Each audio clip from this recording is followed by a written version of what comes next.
আপনার ব্যাপারে সার্টিফিকেট দিয়ে আল্লাহ বলেন এরাই সফল কাম, এরাই হবে জান্নাতের মেহমান।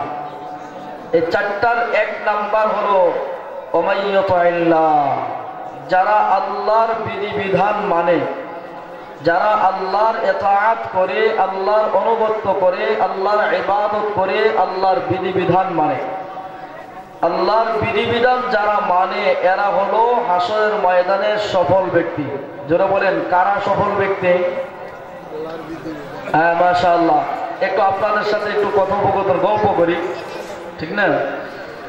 আল্লাহর বিধিবিধান যারা মানে এদের সার্টিফিকেট স্বয়ং আল্লাহ দিয়ে বলেন এরা সফল ব্যক্তি। আমি আমার ভাষায় এভাবে বলি, বিধান সাধারণত দুই প্রকার। কিছু বিধান আছে ধরা, কিছু বিধান আছে ছাড়া। বিধান ধরার মাঝে এক নাম্বার হলো নামাজ, বিধান ছাড়ার মাঝে এক নাম্বার হলো শিরিক। আমাদের সমাজে নামাজ পড়ে নামাজিও আছে, আবার উষ্টা খায়াও ভুলবশত পশ্চিম দিকে পড়ে না, কিন্তু বিভিন্ন জায়গায় যায় সিজদা লাগায়, এমন মুশরিকও আছে। যারা বলেন আছে না নাই? আছে। তো এই দুইটা বিষয় আলোচনা করলে লম্বা সময়ের প্রয়োজন, এটা এখানেই থাকবে। মূল কথাটা হলো এক নাম্বার আল্লাহর বিধান মানা। খেয়াল করেন, আমার দিকে খেয়াল করেন। আল্লাহর বিধান যদি কেউ মানে, বলুন ওই লোকটা চুরি করতে পারবে? আল্লাহর বিধান যদি কেউ মানে ওই লোকটা কেউ জিনা করতে পারবে, ডাকাতি করতে পারবে, পরের হক নষ্ট করতে পারবে? আল্লাহর বিধান যদি কেউ মানে ওই লোকটা কি গম চুরি, চাউল চুরি আর কম্বল চুরি করতে পারবে? কথা বল না কেন আপনারা? পারবে পারবে পারবে? কখনোই সম্ভব না। দেখেন, আমাদের দেশে যারাই সরকার হয়ে আসে সকলেই শান্তি আর নিরাপত্তার কথা বলে, কিন্তু দিন শেষে আমরা যা দেখলাম দীর্ঘ 16 বছর, শান্তি আর নিরাপত্তার জন্য যাদেরকে ফিট করা হয়েছে, যে সমস্ত বাহিনী নিয়োগ দেওয়া হয়েছে আমার দেশের মাল সম্পদ জনগণের নিরাপত্তা দিবে, দিন শেষে আমরা যা দেখি তারাই সবচেয়ে বড় চোর হয়ে বসে রয়েছে। কথা বলেন না কেন? বাস্তব বললাম কিনা বলেন? হায় হায়, যাদেরকে আমরা দিলাম পাহারা দেওয়ার জন্য, যারা আমার দেশ পাহারা দিবে, তারা দেশ পাহারা বাদ দিয়া কোন এক দলের গোলামি আর সামসামি শুরু করছে। করতে করতে মাশাআল্লাহ তাদেরও খারাপ হয় নাই, সাধারণ থেকে সাধারণ একজন অফিসার সেও কোটি কোটি টাকার মালিক হয়ে গেছে। মূল কারণ এরা আল্লাহর বিধান মানতে রাজি না। এই জন্য দেখবেন আমার দেশে আল্লাহর বিধান চালু হোক, এটা এক শ্রেণীর মানুষ চায় না। আল্লাহর বিধান আমার দেশের রাষ্ট্রীয় আইন, কোরআনের আইন হোক, এটা আমার দেশের অনেক সুশীল সমাজ চায়। কথা বলেন না কেন? কেন চায় না? এর একটা সহজে উদাহরণ দিলে আপনারা বুঝবেন। বলুন, আপনাদের কুড়িপাড়া এলাকা কোন একটা চোরকে ধরার পরে কোরআনের বিধান কি? মাশাআল্লাহ, মাশাআল্লাহ তো হতো, আপনারাও জানেন। দেখা যায় চোর ধরার পরে কোরআনের বিধান হাত কেটে দেওয়া। এখন যদি কুড়িপাড়ার কোন একটা চোরকে ধইরা একবার কালিয়াকুর বাজারে নিয়ে যদি একবার একটা হাত কাটা দেওয়া যায়, বলুন তোলা রাশি দিয়া এই এলাকায় আরো চোর খুঁজে পাওয়া যাবে? আরেকটু জোরে গান। যদি জিনা কেউ করে, জিনাকারীর জন্য বিধান হলো আল্লাহর কোরআনের বিধান, হয়তো পাথর মাইরা মাইরা ফেলানো অথবা তাকে বেত্রাঘাত লাগানো। এই আইন যদি চালু হয়, আপনাদের কুড়িপাড়ার কোন জিনাকারীকে বা আপনার বাংলাদেশের কোন একজন জিনাকারীকে সুপ্রিম কোর্ট হাইকোর্টের সামনে যদি পাথর মাইরা মাইরা ফেলানো হয়, বলুন বাংলাদেশের টাকলা মুরাদ কি মাহিয়া মাহিয়ার ফোন দিবে, অফার দিবে? কথা বল না কেন? অফার দিবে? দিবে না। কেন? জানে যে কোরআনের বিধান পাথর মেরে এমনিতে শুন নাই, আরো মেরে নেব। কথা বলেন ঠিক কিনা? এই জন্য এক শ্রেণীর মানুষ আছে কোরআনের বিধান দেশে চালু হোক এটা তারা চায় না। অথচ আল্লাহর বিধান যখন চালু হবে, আল্লাহর কসম, যখন রাষ্ট্রে কোরআনের বিধান চলবে, আমার দেশে গম চুর, চাউল চুর, আর ওই দাড়ি কাইটা সালমান এফ রহমানের মতো পলাইনা চুরও খুঁজে পাওয়া যাবে না। কথা বলেন, ঠিক বললাম কিনা? পাওয়া যাবে না। যদি আল্লাহর কোরআনের বিধান চালু হয়, আর আল্লাহর কোরআনের বিধান চালু না করে আমি আর আপনি যেই দলেরই হই, যত তন্ত্র মন্ত্র আর আইন দিয়ে চেষ্টা করি না কেন, আল্লাহর কসম দেশে শান্তির আশা করা যাবে না। শান্তি চাইলে কার বিধানের কাছে যেতে হবে? আল্লাহর বিধানের কাছে। জোরে বলেন, কার বিধানের কাছে? শান্তি যদি চান, আর শান্তির জন্য এটা আমার কথা না, এটা আমার কথা না, আল্লাহর কোরআনের কথা। যদি মুসলমান হন, আপনারও বিশ্বাস করার কথা। আপনি যেই দলের হন, আমি দলমত নির্বিশেষে কথাটা বলছি যে যদি শান্তি চান, কোরআন ছাড়া বিকল্প রাস্তা নাই। ওটা যেই দলই হোক, কোরআনের আইন দিয়ে যদি কেউ দেশ চালাইতে চায়, আল্লাহর কসম দেশে শান্তি আসবে। কোরআনের আইন যখন হবে, আমার দেশের বড় বড় সুরেরা সাধারণ গরিব মানুষ এটা মেরে হবে না। কথা বল না কেন? উদাহরণ দিলে বুঝতে সুবিধা হবে। আমাদের দেশের অনেক শিল্পপতি আছে, বিশাল বড় বড় টাকার মালিক, বড় বড় বিল্ডিং এর মালিক। এরাও দেখছি আমরা ওই বিধবা মহিলারা সরকার করে চাউল দিছে, গম দিছে, ইডি মহিলা খাওয়া। অনেক বড় শিল্পপতি 5 লাখ, 10 লাখ, 20 লাখ ইনকাম, মাসে 50 লাখ ইনকাম। এমন শিল্পপতিও সাধারণ অটোওয়ালা, রিক্সাওয়ালার উপর চাঁদা বসা। জোরে বলেন, আছে না নাই? কেন? এর কারণটা হলো আল্লাহর বিধান রাষ্ট্রের ভিতরে নাই। যদি আল্লাহর বিধান থাকতো, আমার দেশের নেতারা সাধারণ মানুষের উপর চাঁদাও বসাইতো না, দুর্নীতিও করতো না, গম চুরি আর চাউল চুরিও করতো না। কথা বলেন, ঠিক কিনা? আল্লাহর বিধান দরকার আছে। 1 নাম্বার, যারা আল্লাহর বিধান মানবে, এই কথাটা এই জায়গার ভিতরে রাখলাম। 2 নাম্বার, তোরা কিন্তু বেরো, তোরা কয়জন বাবা? 1 2 3 4 5টা। এই 5টা চেষ্টা করতে, তোরা 100 টাকা দিই, তোরা সানাসুর খান। আল্লাহ 1 নাম্বার, 4টা কর্মসূচির 1 নাম্বার যারা আল্লাহর বিধান মানবে। 2 নাম্বার কর্মসূচি হলো যারা রাসূলের সুন্নাত তরিকায় চলবে। জোরে বলেন, কার সুন্নাত তরিকায়? সংক্ষেপে এই কথাটা আপনাদেরকে একটু মেসেজ দিয়ে ইনশাআল্লাহ চলে যাব। যারা আর রাসূলের আদর্শ মতে চলবে, আমি আপনাদের কাছে সংক্ষেপে প্রশ্ন করতে চাই, আমার আপনার জীবনে এমন কোন সেক্টর আসেনি যেখানে আমার রাসূলের আদর্শ নাই? কথা বলেন, এমন কোন সেক্টর আছে? না। জীবনের প্রতিটা ক্ষেত্রে আমার রাসূলের আদর্শ আছে। আপনি হাঁটতে যাবেন, রাসূলের আদর্শ আছে। ঘুমাতে যাবেন, রাসূলের আদর্শ আছে। ওয়াজ করতে যাবেন, রাসূলের আদর্শ আছে। ওয়াজ শুনতে যাবেন, রাসূলের আদর্শ আছে। বিবাহ দিতে যাবেন, রাসূলের আদর্শ আছে। বিবাহ করতে যাবেন, রাসূলের আদর্শ আছে। সমাজ পরিচালনা কিভাবে করবেন, ওখানেও রাসূলের আদর্শ আছে। রাষ্ট্র পরিচালনা কিভাবে করবেন, ওখানেও রাসূলের আদর্শ আছে। জোরে বলেন, আছে না নাই? খুব ভালো করে বুঝেন। ছোট্ট করে একটা কথা আপনাদেরকে সংক্ষেপে বলে যায়, শুনুন। সংক্ষেপে একটু কথা আপনাদেরকে বলি। মুসলমানের সন্তান হয়ে তাদের কাছে রাসূলের আদর্শ মজা লাগে না, মজা লাগে ইহুদি, খ্রিস্টান আর বিধর্মীদের আদর্শ। এমন লোক সমাজে আছে না নাই? একটু আমার দিকে খেয়াল করে শুনুন, এমন লোক সমাজে আছে না নাই? অভাব নাই। উদাহরণ দিলে আপনাদের বুঝতে সুবিধা হবে।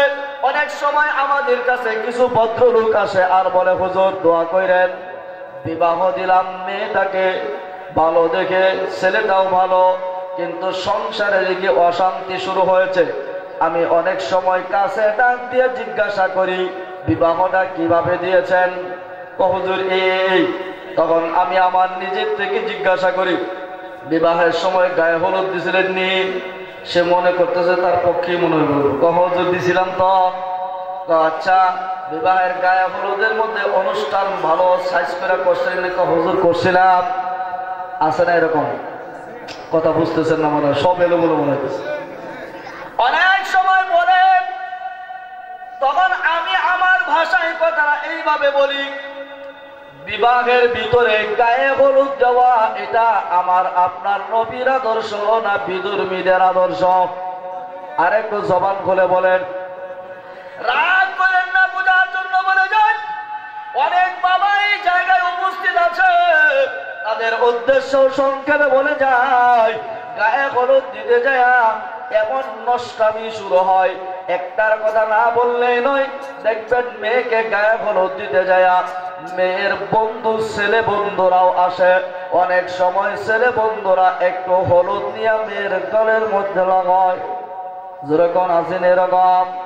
এটা অনেক সময় আমি নির্লজ্জ বাবা হইয়া তাকায়া দেখি, আমার মেয়ের গালে আরেকটা ছেলে হলুদ দিয়া হাসতেছে আর নাচতেছে।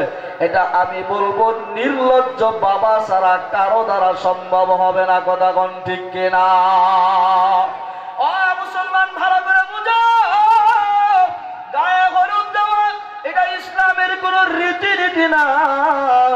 গায়ে হলুদ দেওয়া এটা ইসলামের কোন বিধিবিধান না। এটা আমার আপনার নবীর আদর্শ না। গায়ে হলুদ দেওয়া এটা হিন্দুয়ানি আদর্শ, বিধর্মীদের আদর্শ। আফসোস লাগে মুসলমানের সন্তান হয়ে মেয়েটাকে বিবাহ দিবে বিধর্মীদের আদর্শ দিয়ে স্টার্ট করে। যেরকম ঠিক বললাম। শুধু গায়ে হলুদ নয়, ছেলেদের কথা তো নাই বললাম। ছেলেদের অবস্থায় ছেলেদেরকে বলে গায়ে হলুদ দেয়। দেওয়ার সময় খুব মজার অনুষ্ঠান। জোয়ান বাপ হিসাবে আইসা একটু হলুদ টলুদ মাইখা দেয়। আমার যুবকের কাছেও বড় মজা লাগে, বাবির কাছেও বড় মজা লাগে। আওয়াজ দিয়া বলেন কথা ঠিক বললাম কিনা? রাগ করবেন হয়তো আমি জানি, কিন্তু সমাজে এখন এগুলো চলে। আল্লাহর কসম করে বলি শুনুন, যেই বিবাহের অনুষ্ঠান ছিল বরকতের অনুষ্ঠান, যে বিবাহের অনুষ্ঠানে আমার আল্লাহ বরকত দিতেন, ওটা যখন আপনি গজব দিয়ে শুরু করেছেন, বিধর্মীদের কৃষ্টি কালচার দিয়ে শুরু করেছেন, গুনাহের কাজ দিয়ে শুরু করেছেন, মনে রাখবেন ওই বিবাহের ভিতরে শান্তি দূরের কথা, অশান্তি হওয়াটার সম্ভাবনাই বেশি। কথা কোন ঠিক কিনা? অশান্তি তো আসবেই, আসবে না কেন? আপনি তো শুরুতে গজব দিয়ে শুরু করছেন। আবার অনেক বাড়িতে তো এমন আছে, গায়ে হলুদের নামে এমন বাজনা লাগায়, পাশের বাড়ির বুড়াও ঘুমাইতে পারে না, অসুস্থ ব্যক্তি থাকে সেও পারে না, ছোট বাচ্চা থাকে তো অবস্থা খারাপ। এরা বলে আছে না নাই? এটা শুধু আমরা দেশ এলাকার সব জোয়ানরা করে, বুইরাডি করে না, সব বুড়া মানুষও করে। অনেক বুড়া আছে, হেরা আছে, টাকা পয়সা দেখো সাইজ করে আনিস। আল্লাহ আমাদেরকে হেফাজত করার জন্য বলেন আমি। আমি বলছিলাম এটা কি রসুলের আদর্শ? যারা বলেন, আমার কথা বুঝতেছেন না মনে হয়। আচ্ছা, আমি দেখছি অনেক সময় এই কথাটাও প্রায় মাহফিলে বলি, অনেক সময় দেখছি কিছু মানুষ আছে সিরা প্যান্ট কিনবে। আপনারা দেখছেন কিনা জানি না। আমি আমার জীবনের ফার্স্ট যখন দেখছি এক শিল্পপতির ভোলা এদিন সিরা প্যান্ট একটা কিনতে এসে, আমি ভাবছি যে ভুলে মনে ভুলে এসে বসছে। আমি যেখানে যাই অস্বস্তিটা সিরা প্যান্ট করে আসো না দুটো। হ্যাঁ, আমার আস্তে আস্তে হাসে দেখো সিরা না, এটা মডেল। নাউজুবিল্লাহ, আগামীকালকে কয়ে। আচ্ছা, আমি পরে চিন্তা করলাম সিরা প্যান্ট কিনতে যদি মডেল হয়, তা আমরা দেশের কুত্তা তো সবচেয়ে বড় মডেলিং, তো কুত্তা পরেই না, ও বড় মডেলিং না। কথা বলেন, সিরাটা মডেল। বলুন, কষ্ট নিয়েন না, এই মডেলটা কি নবী মুহাম্মদের মডেল না এটা বিধর্মীদের মডেল? নাভি থেকে হাঁটু পর্যন্ত এতটুকুন জায়গা পুরুষের জন্য সতর, এতটুকুন ডেকে রাখা আমার আপনার সকলের জন্যই ফরজ। এখন আপনি সিরে যে সতর দেখাইলেন, ফরজ তরক করলেন, তাহলে আপনি আদর্শ মানলেন ইহুদি খ্রিস্টান বিধর্মীদের আদর্শ। কথা বলেন ঠিক কিনা? শুধু যুবক ভাইদের কথা বলবো না, আমার সমাজে অনেক যুবতী বোন এমন আছে যাদের কথা বললে তো অনেক কথাই বলতে হয়। একটু সংক্ষেপে একটা কথা বলে যাই, দেখবেন অনেক যুবতী বোন আছে। তার আগে একটা কথা জিজ্ঞাসা করি, তা পুরুষের জন্য টাকনুর নিচে কাপড় পরিধান করা হালাল না হারাম?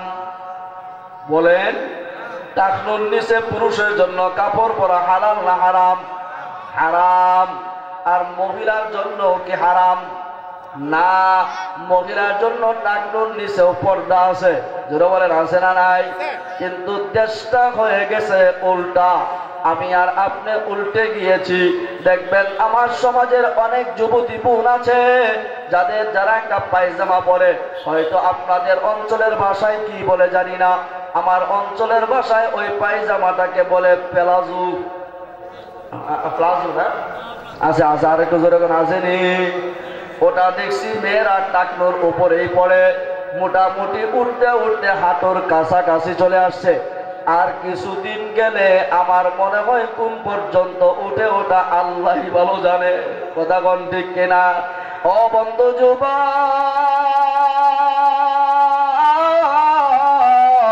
সেরা প্যান্ট পরা এটা আমার রসুলের আদর্শ না। নারী হয়ে হাঁটু পর্যন্ত উঠায়া কাপড় পরা এটা রসুলের আদর্শ না। তুমি কার আদর্শ গ্রহণ করলা? ইহুদি আর খ্রিস্টানের আদর্শ। মনে রাইখা দিও, তুমি যার আদর্শ গ্রহণ করেছো, কিয়ামতের ময়দানে হাসরটাও কিন্তু তাদের সাথেই হবে। কথা কোন ঠিক কিনা? তাদের সাথে আমার আপনার হাসর হবে। যদি ওই বিদুর বিদিরটা গ্রহণ করি, বিদুর সাথে হাসর হবে। আর যদি মুহাম্মদুর রাসূলুল্লাহর আদর্শ গ্রহণ করি, হাসরটা কার সাথে হবে? মুহাম্মদুর রাসূলুল্লাহ। আওয়াজ দিয়া বলেন সাল্লাল্লাহু আলাইহি ওয়াসাল্লাম। তো আমি আপনাদের কাছে জানতে চাই, শুধু এই দুই একটার কথা বলছি, যে সমাজের অনেক কাজকর্ম আছে, কষ্ট তো পাবেন আপনারা। ওই যে অনেকে দেখেন চুল কাটার সময় স্টাইল করে রেল লাইনের মধ্যে দিকতে লাগায়, আসেন জোয়ান দিকে লাগায়। নাই নাই নাই, জিজ্ঞাসা করলে খেলোয়াড়ের কাছে আম্মকানি খেলোয়াড়ের মডেল বানাইছে। আবার অনেক যুবক ভাই আছে যারা আমার দেশের কি গুড়ার টিমটার নাম মনে থাকে না, এক নায়ক সুন্দর করে সাকিব খান, হ্যাঁ কেমনে প্যান্ট পরে শার্ট পরে তারে ফলো করে আমার যুবক ওগুলো পরে। যারা বলেন আসেন এরকম। আমি জানতে চাই যুবক, তুমি ওই নায়ক খেলোয়াড় ওই বিধর্মী এদের আদর্শ কেন নিলা? তোমার নবীর আদর্শের ভিতরে কি কিছু কমতি আছে নাকি? কথা বল না কেন? কমতি আছে? আমার রসুলের আদর্শের ভিতরে কোন আদর্শ এমন আছে যেটা কমতি আছে না? তাহলে কেন তুমি তাদেরটা গ্রহণ করলা? অথচ যদি এখানে জিজ্ঞাসা করি তুমি কি নবীর উম্মত না, জিজ্ঞাসা করলে তো আমরা সবাই হাত দেখাবো। আমি মনে হয় এই এলাকায় একবার বলছিলাম যে নবীর উম্মত কথাটা মুখে বললেই হয় না। এখন যদি আপনাদেরকে জিজ্ঞাসা করি কারা কারা নবীর উম্মত, হাত দেখান তো দেখি, হাত দেখান তো দেখি। মাশাআল্লাহ, কারা নবীর উম্মত? মাশাআল্লাহ, হাত উঠাইছেন না সবাই? দুই হাত না, আরো দুই একটা হাত থাকবে ওইটাও আমরা দেখাইতে রাজি। কথা ঠিক না? নবীর উম্মত বল, হুজুর বলেন কি? নামাজ রোজা পড়ি আর না পড়ি নবীর উম্মত বলে কি বলে না? বলে কি বলে না? গাঞ্জা খায় আর ইয়াবা খায় যাই করি নবীর উম্মত, এমন কথাও বলে। শোনেন, আমি আমার ভাষায় কথাটা এইভাবে বলি, এই কথাটা বলে আমি আমার আলোচনা শেষ করতেছি। শুনুন, যে আমি আমার ভাষায় কথাটা এইভাবে বলি যে নবীর উম্মত আমভাবে ব্যাপকভাবে কাফের নবীর উম্মত, হিন্দু নবীর উম্মত, বৌদ্ধ নবীর উম্মত আমভাবে, কিন্তু খাঁটি উম্মত না। খাঁটি উম্মত মুসলমান যারা, তারা নবীর খাঁটি উম্মত যারা, কেবল তারাই হাসরের ময়দানে সুপারিশ পাবে। খাঁটি উম্মত ছাড়া বাকি কারো জন্য সুপারিশের ব্যবস্থা থাকবে না। এখন আসুন এই কথাটা মুখস্থ করে নেন, দিলের মধ্যে ঢুকায় নেন, দোয়া করে দেই যে দিলের মধ্যে ঢুকান। উম্মত কাকে বলে? যারা বলেন উম্মত কাকে বলে, বলেন না কেন? উম্মত কাকে বলে যারা আছে আমাদের মুখস্থ করেন। নবীর মত, আমার মত, একমত, এটার নাম উম্মত। জোরে বলেন, এটার নাম। নবীর মত আর আমার মত একমত, এটার নাম নবীর খাঁটি উম্মত। এটার নাম কি বলেন? এই একটু কথা ভিতরে ঢুকান। নবীর মত, আমার মত, একমত, এটার নাম উম্মত। মুখস্থ করার জন্য বারবার বলছি, আবারও বলি, নবীর মত আর আমার মত একমত, এটার নাম উম্মত। মনে থাকবে ইনশাআল্লাহ। এখন আসুন, নামাজ পড়া নবীর মত না নামাজ ছাড়া নবীর মত? মাশাআল্লাহ বলেন, নামাজ পড়া নবীর মত। এখন আমি তো যদি দাবি করি উম্মত, আবার নামাজও পড়লাম না, আজান হয়ে গেল, মসজিদের পাশ কেটে চলে গেলাম, আজান হয়ে গেল, লেপার কাঁথা গায়ে দিয়ে কম্বল গায়ে দিয়ে ঘুমায়া থাকলাম। আমি দাবি করতে পারবো খাঁটি উম্মত হতে পারবো না, কারণ নবীর মতের সাথে আমার মতের মিল হয় নাই। কথা বলেন ঠিক কিনা? আরেকটু সংক্ষেপে বলি শুনুন, মানুষের ক্ষতি করা নবীর মত না উপকার করা নবীর মত? কথা কন, উপকার করা নবীর মত। আমার সমাজে এক শ্রেণীর মানুষ এমন আছে যাদের খাওয়া দাওয়ার পরে নেশা আর পেশা হলো মানুষের ক্ষতি করা। কিভাবে কাকে ডাবাবে, কিভাবে কাকে মামলা দিবে, কিভাবে কাকে হ্যাস্ত ন্যস্ত করবে, কার ক্ষতি কিভাবে করবে, এই শ্রেণীর এক শ্রেণীর মানুষ আছে না নাই? আর একটু জোরে বলেন, আছে না নাই? আমি বলে যাই শোনো, আপনি দাবি করতে পারেন নবীর উম্মত, কিন্তু নবীর মতের সাথে মিল না হওয়ার কারণে কিয়ামতের কঠিন ময়দানে নবীজির সামনে দাঁড়ায়া উম্মত পরিচয় দিতে পারবেন না। আর একটু বলে যাই, পর্দা করাটা নবীর মত না পর্দা ছাড়া নবীর মত? কথা বল না কেন? সুদ খাওয়া নবীর মত না সুদ ছাড়া নবীর মত? ঘুষ খাওয়া নবীর মত না ঘুষ ছাড়া নবীর মত? এক কথায় ঘুষ ছাড়া নবীর মত, সুদ ছাড়া নবীর মত। এখন যদি আমি আর আপনি সমাজের ভিতরে সুদ আর ঘুষের ব্যবসা লাগায়া দেয়, রাতারাতি আঙ্গুল ফুলে কলা গাছ হওয়ার ধান্দা করি, আবার দাবি করি আমি নবীর উম্মত, দাবি করতে পারবো আমি সত্যিকারে নবীর খাঁটি উম্মত হতে পারবো না। কথা কোন ঠিক কিনা? আরেকটু ছোট্ট প্রশ্ন করে শুনুন, কষ্ট নেবেন না। এখানে অনেক ভাই এমন আছে যাদের দাড়ি নাই, তাদের কেউ বলছে শুনুন, দাড়িটা কাটা নবীর মত না দাড়িটা রাখা নবীর মত? দেখি, দাড়ি কাটা নবীর মত না দাড়িটা রাখা নবীর মত? দাড়ি রাখা নবীর মত। ও দাড়ি কাটুন না যুবক, ও বাবা, দুইটা পায়ে ধরে বলি, আপনাকে কষ্ট দেওয়ার জন্য বলছি না, বোঝার জন্য বলতেছি। আপনার দাড়িটা আপনি কেন কাটেন? জোয়ান সাজতে চান, দাড়িটা কেন কাটেন? আপনাকে ইয়ং দেখা যাবে এই জন্যে। আমি একটা কথা বলি শুনুন, আপনি দাড়ি কাইটা ইয়ং হন আর দাড়ি রাইখা বুড়া হন, যাই হন না কেন, মরণ থেকে বাঁচার মতো কোনো সুযোগ আছে? আর একটু জোরে না, বাঁচার কোনো সুযোগ নাই। তাহলে কেন আপনি দাড়িটা কাটেন? আপনি দাড়ি কাটতেছেন না, আপনি তো মুহাম্মদুর রাসূলুল্লাহর কলিজায় আঘাত করতেছেন। কিয়ামতের কঠিন ময়দানে যখন সূর্যটা মাথার অর্ধ হাত উপরে আসবে, মাথার মগজগুলো গলে টকবক টকবক করবে, পেটের নাড়ি বুড়িগুলো গলে গলে পিছনের রাস্তা দিয়ে যখন বের হয়ে যাবে, শুধুমাত্র দুইটা পা রাখার জায়গা ছাড়া আর কোনো জায়গা যখন পাওয়া যাবে না, যখন সমস্ত মানুষ উলঙ্গ হয়ে হাহাকার পেরেশান অবস্থায় থাকবে, ওই সময় আমি আর আপনি আমার আপনার নবীকে তালাশ করব। নবীকে তালাশ করবো আর বলবো, নবী কোথায়, নবী কোথায়? বলে কান্না করতে থাকবো, তালাশ করতে থাকবো। আল্লাহর নবী তিনটা ঠিকানা দিয়ে গিয়েছেন, তিন জায়গার যে কোনো এক জায়গায় পাওয়া যাবে। আল্লাহর নবী ঠিকানা আমাদেরকে বলে দিয়েছেন।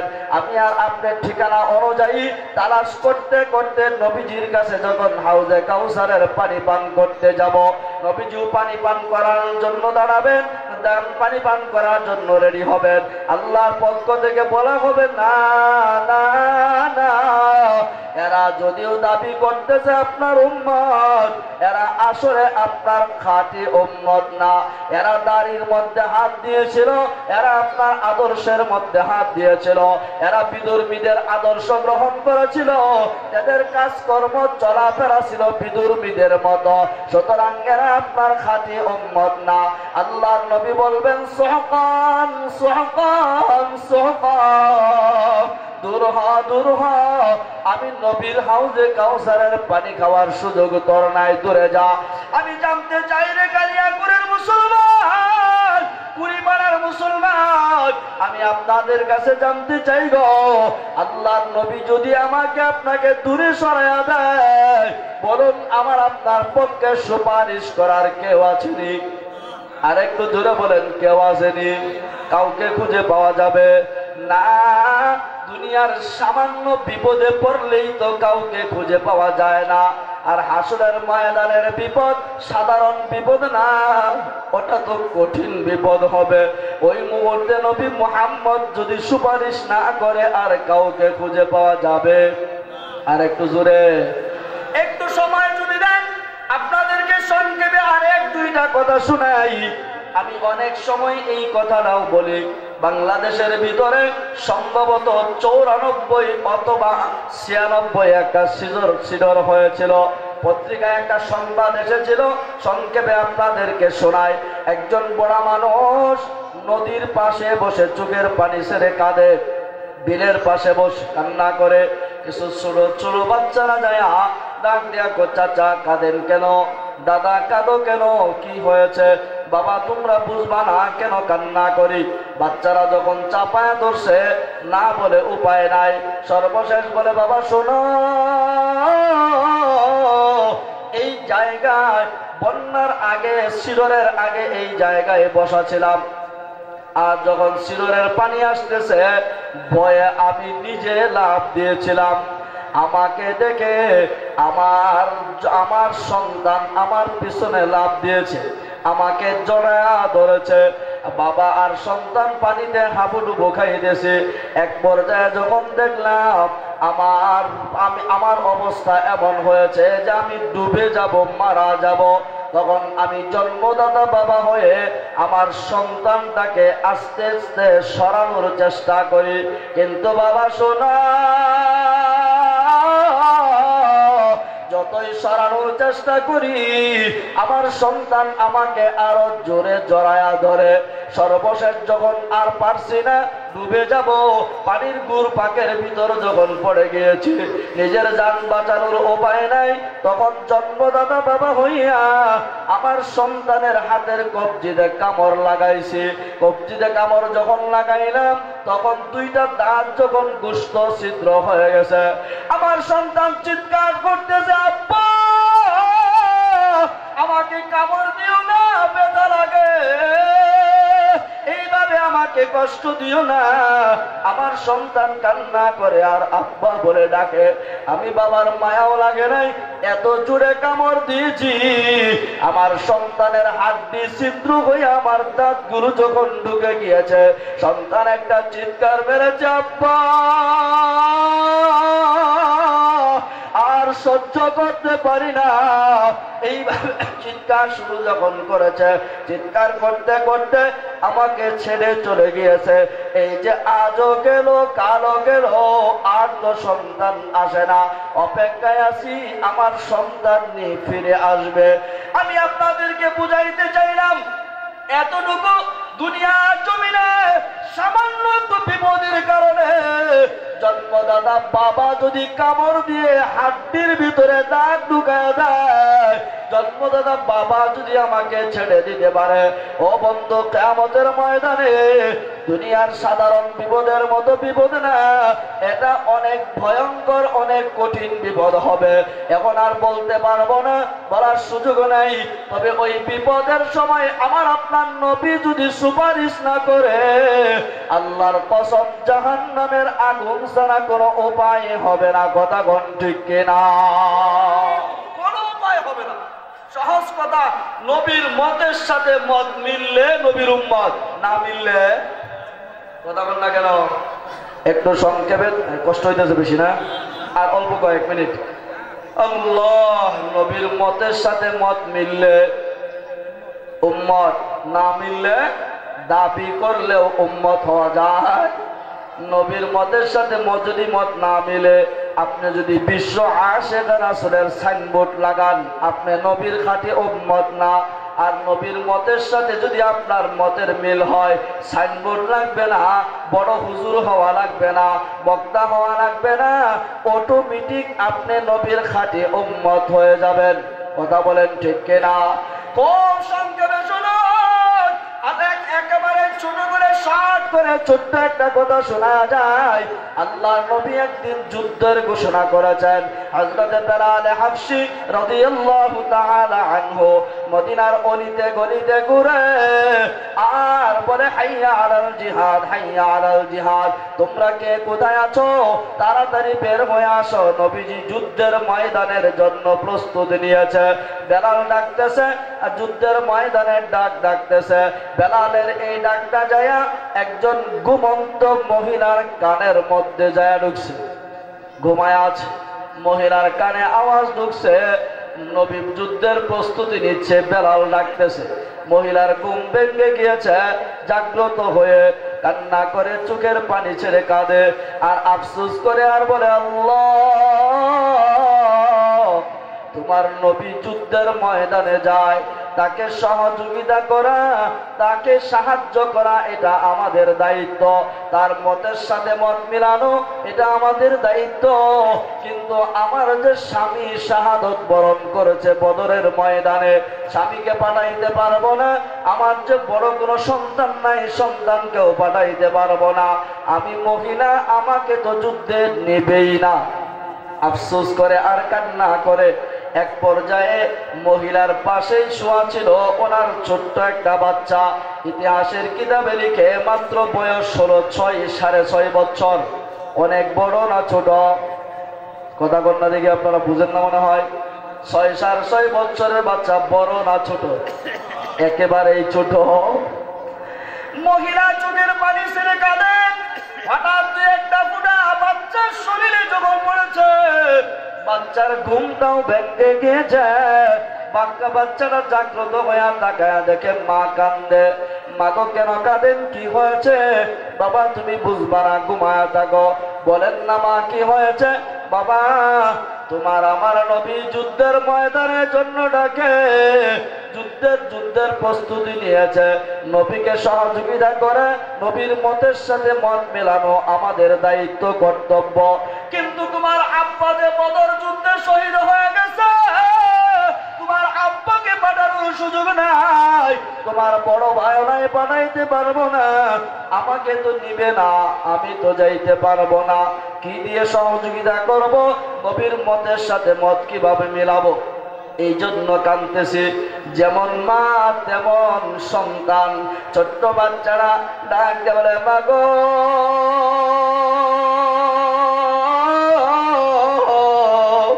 আর কাঁদতে হবে না, আপনার চোখের পানি মুছে ফেলুন। আমি আপনার সন্তান যুদ্ধের ময়দানে যাব, আপনাকে শহীদের মা অথবা গাজীর মা না বানাইয়া আমি বাড়িতে ফিরব না। আল্লাহু আকবার, জুড়ে বলেন আল্লাহু আকবার। শহীদের মা অথবা গাজীর মা না বানাইয়া বাড়িতে ফিরব না। বয়স কিন্তু 6 বছর। অনেক বড় না ছোট? একেবারে ছোট। সংক্ষেপ কথা হলো, লম্বা করে না, সংক্ষেপে বলি। মা বলে, ঠিক আছে বাবা, পারবা? কয় ইনশাআল্লাহ। যাই হোক, শেষ পর্যন্ত মা একটু সান্ত্বনা পেয়েছে, নবীর মতের সাথে মত মিলানো যাবে। বাচ্চাটাকে নিয়ে যুদ্ধের ময়দানের জন্য রেডি হয়েছে। রসুলের কাছে গিয়া যায় আরো নবীজির দরবারে যায়া লাইনে দাঁড়াইছে, যুদ্ধের ময়দানে যাবে। সাহাবীরা পরীক্ষা করতেছে কাকে নিবে কাকে নিবে না, কারণ সবাইকে দিয়ে তো আর যুদ্ধ হবে না। পরীক্ষা করতে করতে যখন দেখছে মহিলা, সাহাবী জিজ্ঞাসা করে, মা গো, আপনি কেন দাঁড়াইছেন? এই লাইনে আপনি কেন দাঁড়াইছেন? মহিলাদেরকে যুদ্ধে নেওয়া হবে না। মহিলা ডাক দেওয়া, সাহাবী, আমিও জানি আমাকে নিবা না, কেন তাহলে কেন দাঁড়াইছেন?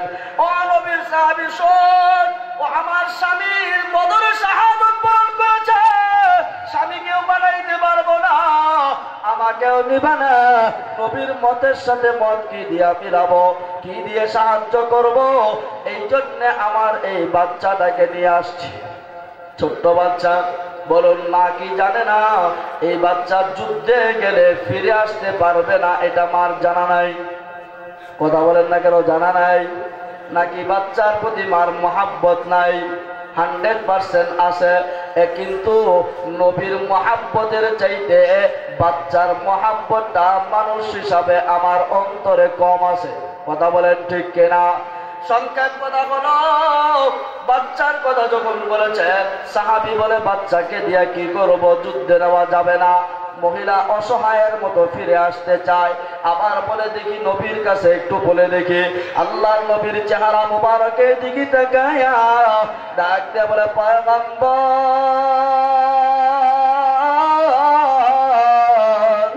আপনি তো জানেন আমার স্বামী আপনার সাথে বদর যুদ্ধে শাহাদত বরণ করেছে। আপনি তো জানেন। কহা জানি। আপনি জানেন আমার বড় সন্তান নাই? কহা জানি। এই জন্য ছোট বাচ্চাটাকেই নিয়ে আসছে, একমাত্র সন্তান, আর কোন সন্তানও নাই। এই সন্তানটা আপনার যুদ্ধের ময়দানের জন্য দিয়ে দিলাম। আল্লাহর নবী বলে, মা এই বাচ্চা দিয়ে আমি যুদ্ধের ময়দানে কি করব?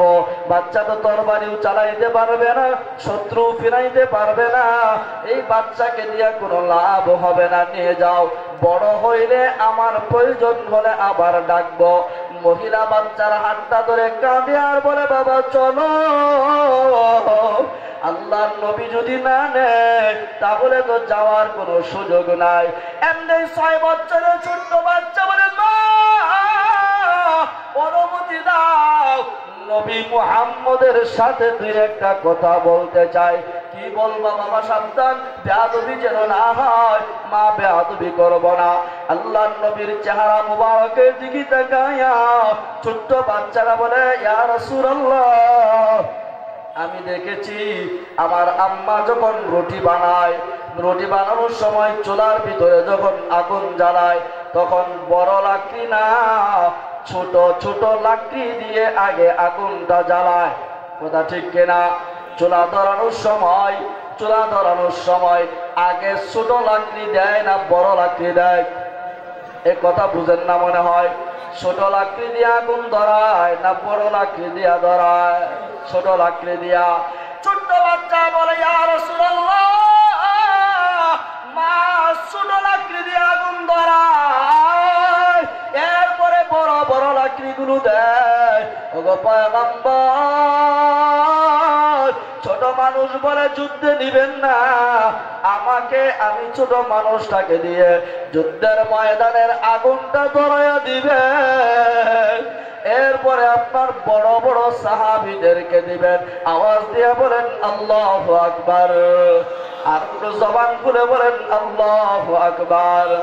ও মুসলমান, লম্বা একটা ঘটনা শুনাইলাম, বুঝানোর উদ্দেশ্য হলো তারা নবীর মতের সাথে মত মিলাইতে যাইয়া সন্তানের পরোয়াও করে নাই, নিজের জীবনের পরোয়াও করে নাই, দিনের ধন সম্পদের পরোয়াও করে নাই, সব কিছু ছেড়ে দিয়েছে, এরপরও নবীর মতের সাথে মত মিলাইতে চাইছে।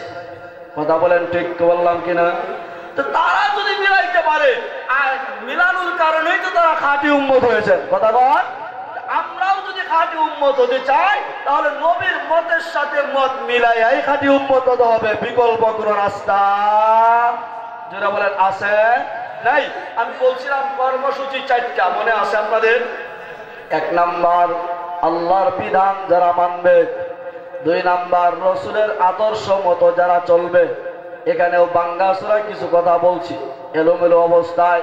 3 নাম্বার কর্মসূচি হলো অতীতের গুনাহকে যারা ভয় করবে। জোরে বলেন কোন গুনাহ? একটু জবান খুলে বলেন। অতীতে গুনাহ নাই এই কথা বলার সুযোগ আমাদের কারো আছে? আমি মৌলবী বলতে পারবো অতীতে বর্তমানে গুনাহ নাই, একেবারে গুনাহ নাই এই কথা আমাদের বলার সুযোগ নাই। একমাত্র নবীরা হলেন নিষ্পাপ মাসুম, তাদের গুনাহ নাই। আর বাকি আমরা যারা আছি আমাদের হয়তো কারো কম কারো বেশি গুনাহ অবশ্যই আছে। জোরে বলেন আছে না নাই? গুনাহের অভাব নাই। আপনাদের কথা বলতে পারবো না, আমি তো আমার জীবন নামক ডায়েরিটা খুললে তাকায় দেখি গুনাহের তো অভাব নাই। যেদিকে তাকাই দেখি গুনাহ, ডানে তাকাইলেও গুনাহ, বামে তাকাইলেও গুনাহ, গুনাহ ছাড়া আর কিছু নাই। আল্লাহ পাক রব্বুল আলামিন বলে অতীতের গুনার ভয়ে যারা কাঁদবে হাসরের ময়দানে তারা সফল মানুষ হবে। সুবহানাল্লাহ। অতীতের গুনার জন্য কান্নার দরকার আছে না নাই? আওয়াজ দিয়া বলেন আছে না নাই? সংক্ষেপে একটু কথা বলে যায় শুনুন।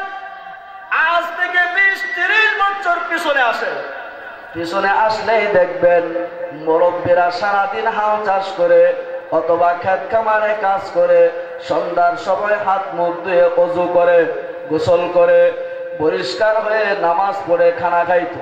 খানাটা খায়া ওনারা বিছানার সাথে মাথা লাগাইতো। কথা ঠিক না?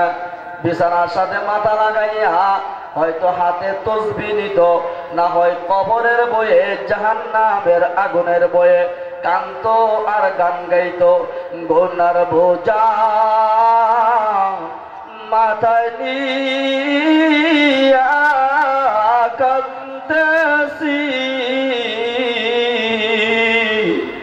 মাফ করে দাও মাবুদ আল্লাহ ইয়া ইলাহি, মাফ করে দাও মাবুদ আল্লাহ ইয়া ইলাহি।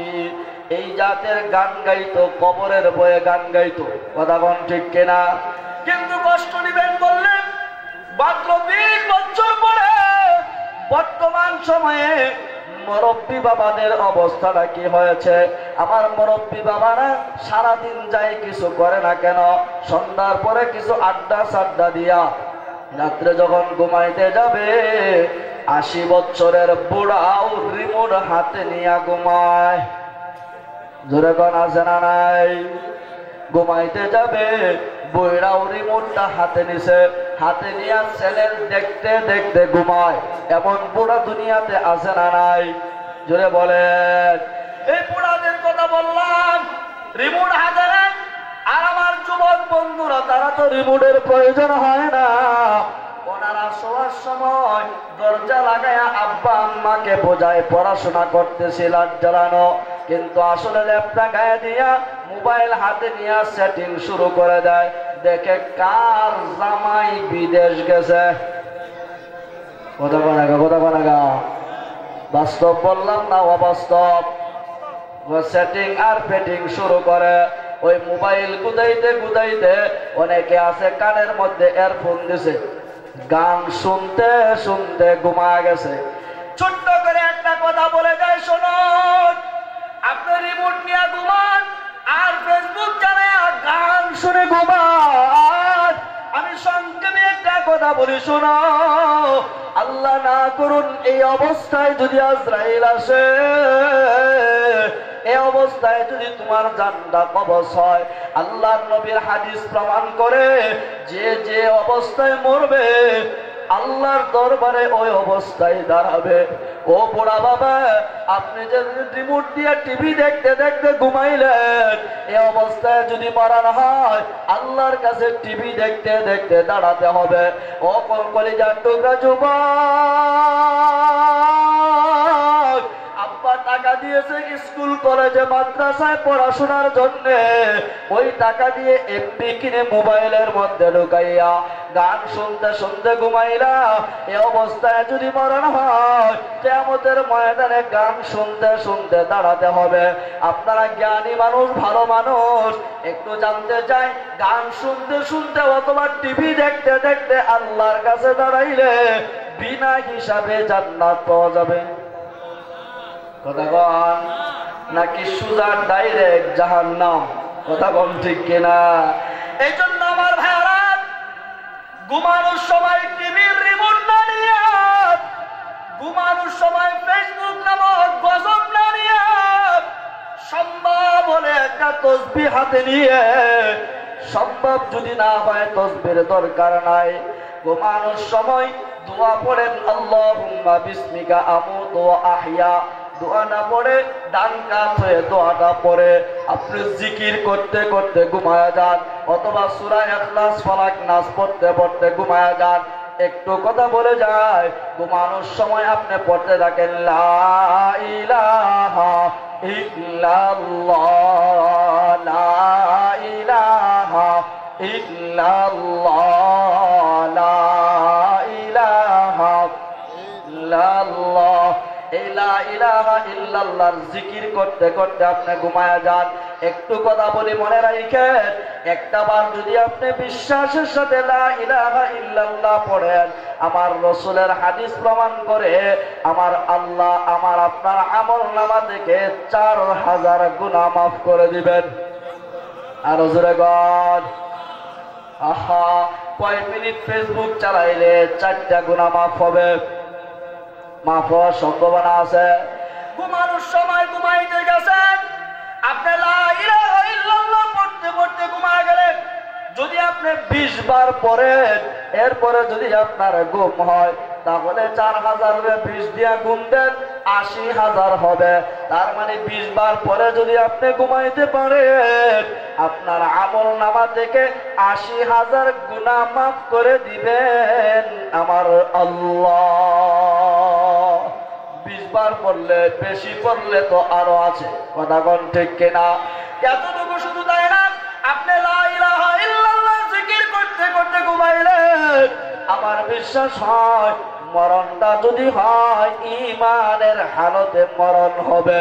আল্লাহর কাছেও বলতে পারবেন, আল্লাহ, আজরাইল যখন ধরেছিল এর 8 মুহূর্তে তোমার তাওহীদের সাক্ষী দিয়েছিলাম, লা ইলাহা ইল্লাল্লাহর জিকির করতে করতে ঘুমিয়েছিলাম, এর উসিলায় আল্লাহ তুমি মাফ করে দাও। যদি আল্লাহ পাকের দয়া আর মায়া হয়, এতটুকুনের উসিলায় আমার মাফ নাজাতের ফয়সালা হয়ে যাইতে পারে। জোরে বলেন, পারে কি পারে না? অবশ্যই পারে। এই জন্য বলতেছিলাম, অতীতে গুনাহ নাই এই কথা বলার কারো সুযোগ নাই, সবারই আছে। জোরে বলেন, সবারই গুনাহ। আমার মহতারাম ভাই, অনেক ভাই বলবেন, হুজুর আর কয়েকটা দিন যাক, একটু তামসা নষ্ট করে পরে যে পুরো বসে একবার ফির হয়ে যাবো না। 1 সেকেন্ডের ভরসা আমাদের আছে, কথা বলেন না কেন? মরতে হবে এই ব্যাপারে মুসলমান যেমন বিশ্বাস করে, বিধর্মীরাও বিশ্বাস করে, এই ব্যাপারে সকলে একমত, কথা বল। তাহলে 1 সেকেন্ডের কোন ভরসা আমাদের। আল্লাহর নবী একদিন হযরত আলী রাদিয়াল্লাহু তাআলা আনহুকে জিজ্ঞাসা করে, আলী, মরণটাকে তুমি তোমার থেকে কতটুকু দূরে মনে করো? হযরত আলী রাদিয়াল্লাহু তাআলা আনহু বলে, ইয়া রাসূলুল্লাহ, আসরের নামাজ পড়েছি, মাগরিব পড়তে পারবো এই গ্যারান্টি আমার কাছে নাই। আল্লাহর নবী বলে, আলী রে, মরণ এত দূরে না, এত দূরে না। নামাজে বসে ডান দিকে সালাম ফিরাইছ, বাম দিকে ফিরাইতে পারবা কিনা এরও কোনো গ্যারান্টি নাই, কথা কোন ঠিক কিনা? গত 2 দিন আগের নাকি গতকালকের একটা খবর এক ভাই আমাকে দেখাইছে। বেচারা চাকরি করে গতকালকে বেতন পাইছে, বেতন পায়া কিছু বাজার করেছে, দেখলাম ইলিশ মাছ কিনেছে, সাথে কিছু ফুলকপি বেগুনও আছে কিনেছে। বেতন পায়া ইলিশ মাছ দিয়ে নিয়ে বাড়ি বাসায় যাবে, বিবি বাচ্চারে নিয়ে সুন্দর করে মজা করে আনন্দ করে খাবে। কিন্তু বাসায় ঢোকার আগে ট্রাক এমন ধাক্কা দিয়েছে, একেবারে জায়গার মধ্যেই বর্তা, ওই ইলিশ মাছ আর কফিটা রাস্তায় পড়ে রয়েছে। আমি চিন্তা করে দেখলাম, হায়রে মানুষের জীবন। আজকেও আপনাদের এখানে আসার সময় কোনাবাড়িটা পার হয়েছে, একটা গাড়ি অটোকে ধাক্কা দিয়েছে, ফেলে দিছে। গাড়ির থেকে নেমে তাড়াতাড়ি গেছে উঠানোর জন্য। ড্রাইভার বেচারা দেখলাম খালি মাথাটা বাড়ি করতেছে। একটু আগের ঘটনা, নিজ হাতে পানি দিলাম, হঠাৎ করে একটু চোখ দিয়ে তাকাইছে। আমার মনে হয় বড় ধরনের আঘাত পাইছে, বাঁচার মনে হয় সুযোগ নেই। ওখান থেকেও আমার একটা চিন্তা আসলো, হায়রে মরণ, কত মানুষ বিবাহের করতে যাবে, বিবাহ করবে, স্ত্রী নিয়ে বাসর ঘর করবে, কত আনন্দ, কত প্রস্তুতি। অনেক সময় বউ নিয়ে আসার সময়ও আজরাইলে নিয়ে যায়, এমন ঘটনা আছে না নাই? আজ থেকে 10-12 বছর আগের ছোট্ট একটা কথা, সম্ভবত গাজীপুরের না ময়মনসিংহের একটা গাড়ি, সেই কক্সবাজার গেছে ঘুরতে, নাচতে নাচতে আনন্দ ফুর্তি করতে এক পরিবারের 7 জন, কথা বলেন কয়জন? 7 জন টেকনাফ থেকে প্রোগ্রাম করে আসতেছি।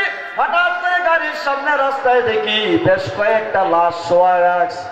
নাইমা গেলাম, খবর নিয়ে দেখলাম ওরা ঘোরার জন্য আনন্দ ফুর্তি করার জন্য আসছিল। একই পরিবারের 7 জন চাপা খায়া বিদায় হয়ে গেছে। আমি আপনাদের কাছে জানতে চাই রে মুসলমান, যারা ঘুরতে গিয়েছিল তাদের কি বাড়িতে আসার ইচ্ছা ছিল না? কথা বলেন, ছিল কি ছিল না? অবশ্যই ছিল, কিন্তু আজরাইল ধরে ফেলেছে। এখান থেকে আমাদের বোঝা দরকার, এই মাঠে এই মুহূর্তে বসে আছি, আজরাইল বসা থেকে আমাকে দাঁড়ানোর সুযোগ নাও দিতে পারে। সুতরাং এই চিন্তা করার সুযোগ নাই আজকে না আমি কালকে ভালো হয়ে যাব, 1 মাস পরে ভালো হয়ে যাব, হজ করে আইসা আর ভালো হয়ে যাব, এমন চিন্তা করার সুযোগ নাই। এই মুহূর্তেই তওবা করা উচিত, আল্লাহর কাছে কান্না করা উচিত। আল্লাহকে বলা দরকার, আল্লাহ জীবনে যে গুনাহ করেছি, আব্বা জানলে জুতা দিয়া পিটাইয়া বের করে দিবে, বড় ভাই জানলে জুতা দিয়া পিটাবে, এলাকার মানুষ জানলে সিসি করবে। আল্লাহ তুমি জানো, জানার পরেও আমার জন্য বাতাস বন্ধ করো নাই, আমার জন্য সূর্যের আলো বন্ধ করো নাই, আমার জন্য আমার রিজিকও বন্ধ করো নাই। আল্লাহ তুমি দয়ার সাগর, মায়ার সাগর, যত গুনাহ করছি তুমি মাফ না করলে কে করবে ক্ষমা?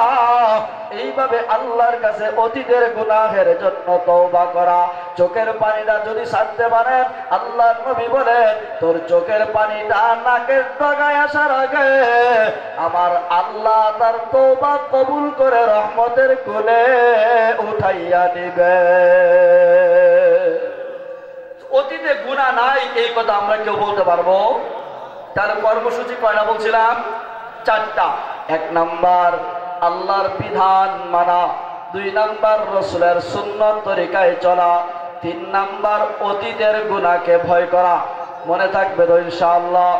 4 নাম্বার কর্মসূচি ভবিষ্যতের জাহান্নামের আগুনকে ভয় করা। বলুন, জাহান্নামের আগুন আছে এটা বিশ্বাস করে না পারা? কথা বলা বিশ্বাস করে? সবাই করে? আমার তো মনে হয় না। কেমনে? কথা তো বলতে বলেছে, সময় বেশি হয়ে গেছে না? আচ্ছা যাক, বিশ্বাস করেন না? যদি বিশ্বাস করতেন, ছোট্ট একটা কথা বলি উদাহরণ দিয়া। এখান থেকে আপনাদের আশপাশে কোনো বাজার আছে? কি বাজার? পরিবার বাজার না? মাশাআল্লাহ। এই হাইটে গেলে কতক্ষণ লাগবে? আচ্ছা, ওই যে আমার মুরব্বী বাবা বলছে 20 মিনিট, ধরেন আমরা 20 মিনিট। এই 20 মিনিটের রাস্তা যদি আপনার শুনেন, ধরে নেন 20 মিনিটের জায়গা, আপনার ধরে নেই 20 মিনিটের জায়গায় যদি আমি আর এই হুজুর দুইজনে মিললে কিছু পেট্রোল কিনা ধাও ধাও করে আগুনটা জ্বালাইয়া এরপরে মাইকটা দিয়ে যদি ঘোষণা করি যে এই আগুনের উপর দিয়ে 20 মিনিট যারা হেঁটে হেঁটে যাবেন জন প্রতি 10 লাখ করে টাকা দিব, কে কে যাবেন হাতুটা?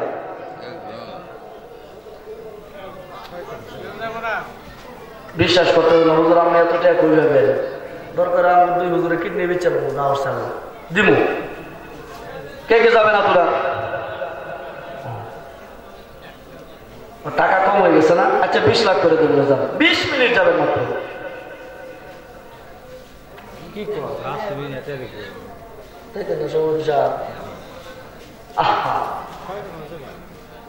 শয়তান যাবেন না কাছে দিব 20 লাখ টাকা এত সহজে 20 মিনিটে পাইবেন নিয়ে আজকে ফ্রি পাইতেছেন, নেবেন না। এই টাকার জন্যই তো আপনি সুদ খান, এই টাকার জন্যই তো আপনি ঘুষ খান, এই টাকার জন্যই তো আপনি আরেকজনের আয় ডাক্তারে নিজের খেত বড় করেন, এই টাকার জন্যই তো ব্যবসায় বসে 1 কেজি গম না দিয়ে 100 গ্রাম কমায় দেন, এই টাকার জন্যই তো আপনি বোনের ওয়ারিশ পাইয়া খান, এই টাকার জন্যই তো আব্বা মারা যাওয়ার পরে ছোট ভাইকে গাছ তলায় দিয়ে আপনি ভালো জমি নেন। কথা বল, আছে না? আছে না? এমন দুনিয়াতে আছে। এই টাকার জন্য তো করেন। আজকে 20 লাখ পাইবেন, নেবেন না? নিতে হইব, কে কে নেবেন? হাতে না, কেউ নেবেন না কেন? হ্যাঁ বুঝেন না কেন? কারণটা কি? কারণটা হলো আপনি এই 20 মিনিটের আগুনটাকে বিশ্বাস করেন।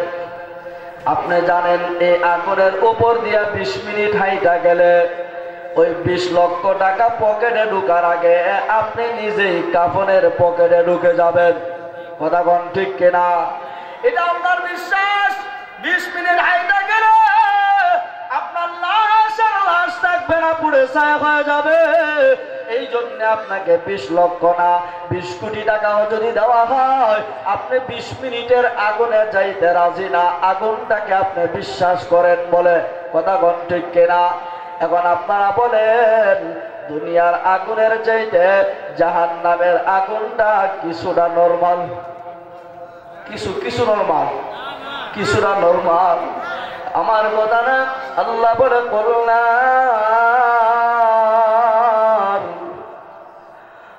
নারু জাহান্নাম আশাদ্দু হাররা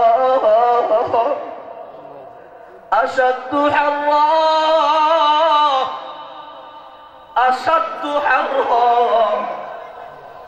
ওরে মুসলমান সাদা দাড়িওয়ালা বাবা, ও কলিজার টুকরা যুবক, আমার কথাও না, আমার বাপ দাদার কথাও না, আল্লাহ বলে শোনো, কুল নারু জাহান্নাম আশাদ্দু হাররা।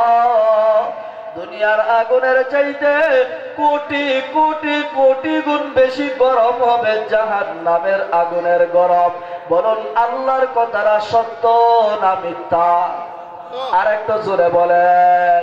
আল্লাহর কথা যদি সত্য হয়, দুনিয়ার আগুনের চাইতে জাহান্নামের আগুনের গরম বেশি। এই কথা যদি আপনারা বিশ্বাস করেন, ওই যে একটু আগে বলছেন জাহান্নামের আগুন আছে, বিশ্বাস করেন।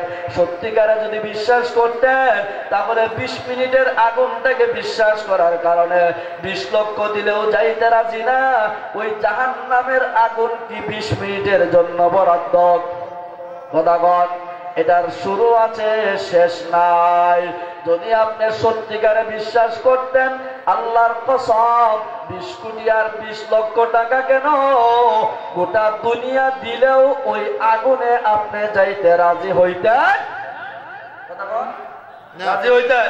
20 লাখ দিলে দুনিয়ার আগুন 20 মিনিটের মধ্যে যাইতে রাজি না। 20 কোটি না 2 কোটি দুনিয়া দিলেও যদি জাহান্নামের আগুনটাকে বিশ্বাস করার মতো করতেন, আল্লাহর কসম আপনি ওই জাহান্নামের কাজ আপনি করতেন না। এখন তো নামাজ কাজা করলে কয় মিনিট জাহান্নামে চলতে হইতো? 20 মিনিট। কথা বলা, ওই যে বলতেছে 2 কোটি 88 লক্ষ বছর। এখন তো কাজা করলে ছাইরা দিলে না, কাজা করলে। আপনি যদি জাহান্নামের আগুনটাকে বিশ্বাস করতেন দিল থেকে, মন থেকে, তাহলে আল্লাহর কসম আপনার গলায় ছুরি দিলেও 1 ওয়াক্ত নামাজ কাজা করতে পারতেন না। আপনি না খাওয়া বললেও সুদের টাকা দিতেন না, ঘুষের টাকা দিতেন না, মানুষ ঠকাইতেন না, যদি আল্লাহ জাহান্নামের আগুনটাকে বিশ্বাস করতেন।